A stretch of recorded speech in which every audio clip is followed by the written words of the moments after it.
Hello ছোট্ট বন্ধুরা, আমি হলাম তোমাদের প্রিয় বটু। আমার চ্যানেলে তোমাদের সবাইকে সুস্বাগতম। চলো আজকের গল্প শুরু করা যাক। আজকের গল্পের নাম গরিব চাষি ও তার কুঁড়ে ছেলে।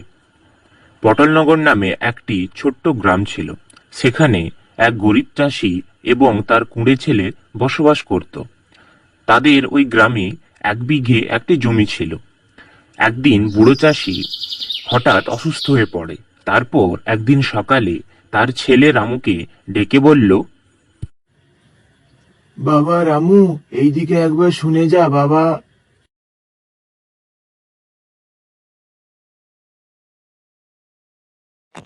হ্যাঁ বাবা, আমাকে তুমি ডেকেছো, বলো। বাবা, আমার তো খুব শরীর খারাপ।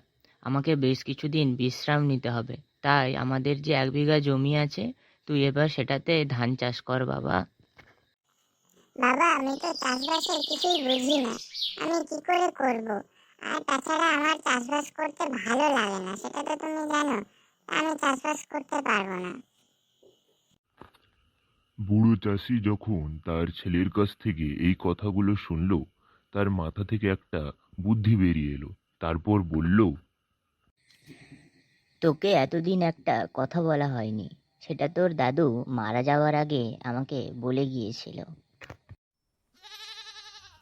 রামু তখন অবাক হয়ে তার বাবার দিকে তাকিয়ে জিজ্ঞেস করল, কি কথা বাবা, বলো আমাকে। তোর দাদু বলেছিল কোনো এক ডাকাত দল নাকি আমাদের ওই জমিতে একটি সোনা ভর্তি কলসি পুঁতে রেখে গিয়েছে, কিন্তু কোথায় সেটা তা জানে না। আমিও তোর দাদুর কাছ থেকে শোনার পর অনেক খুঁজেছি, জানিস, কিন্তু কোনোদিনও দেখতে পাইনি। তোমরা তো বুড়ো মানুষ, ভালো করে খুঁজতেই জানো না। আমি নিজে কাল ভোর ভোর এক কোদাল নিয়ে মাঠে যাব, আর গোটা মাঠটায় খুঁড়ে দেখব সোনার কলসিটা কোথায় পোঁতা আছে। ঠিক সেই মতো রামু পরের দিন ভোর ভোর ঘুম থেকে উঠে হাতে একটা কোদাল নিয়ে সে তার মাঠের দিকে রওনা দিল। তারপর রামু মাঠের এক ধার থেকে মাটি কোপাতে শুরু করলো। পুরো একদিন ধরে মাটি কোপানোর পর সে তাদের জমিতে কিছুই খুঁজে পেল না। তখন রামু দুঃখ মুখে বাড়ি ফিরে এলো।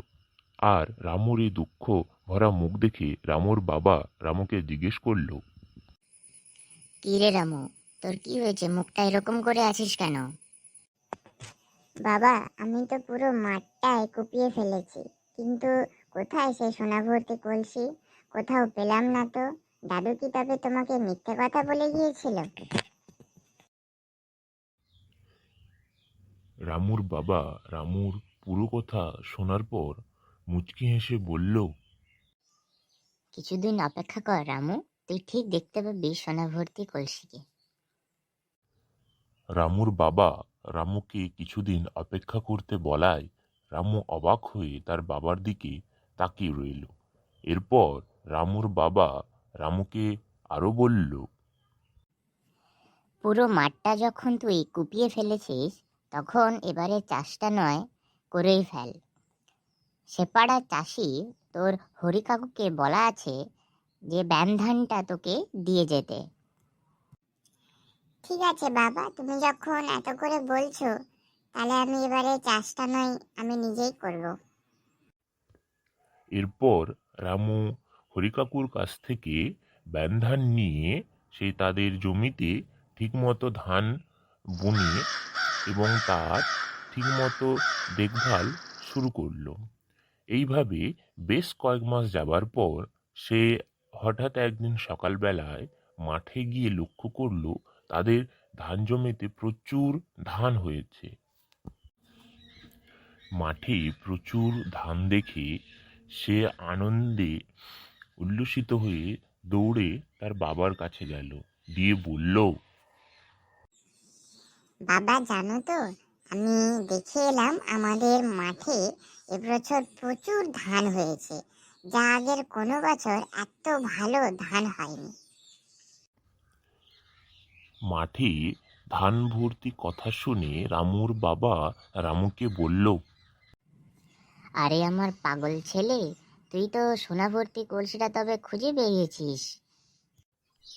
তার বাবার মুখ থেকে আবার সোনাভর্তি কলসির কথা শুনে রামু অবাক হয়ে তার বাবাকে বলল, বাবা, আমি মানেটা ঠিক বুঝলাম না, সোনা ভর্তি কলসি আমি কোথায় পেলাম? আমি তো ঠিক বুঝতে পারছি না তুমি কি বলতে চাইছো। আরে বোকা ছেলে, তুই যে এত কঠোর পরিশ্রম করে সারাদিন মাঠে কাজ করে যে ধানটি ফলিয়েছিস, ওই ওই যে সোনালি ধানটা, ওটাই তো আমাদের কাছে সোনা রে। হ্যাঁ বাবা, তুমি ঠিক বলেছো। আমি এতক্ষণ পর বুঝতে পারলাম ওই সোনা ভর্তি কলসি মানে তুমি কি বলতে চেয়েছিলে। ধন্যবাদ বাবা তোমাকে।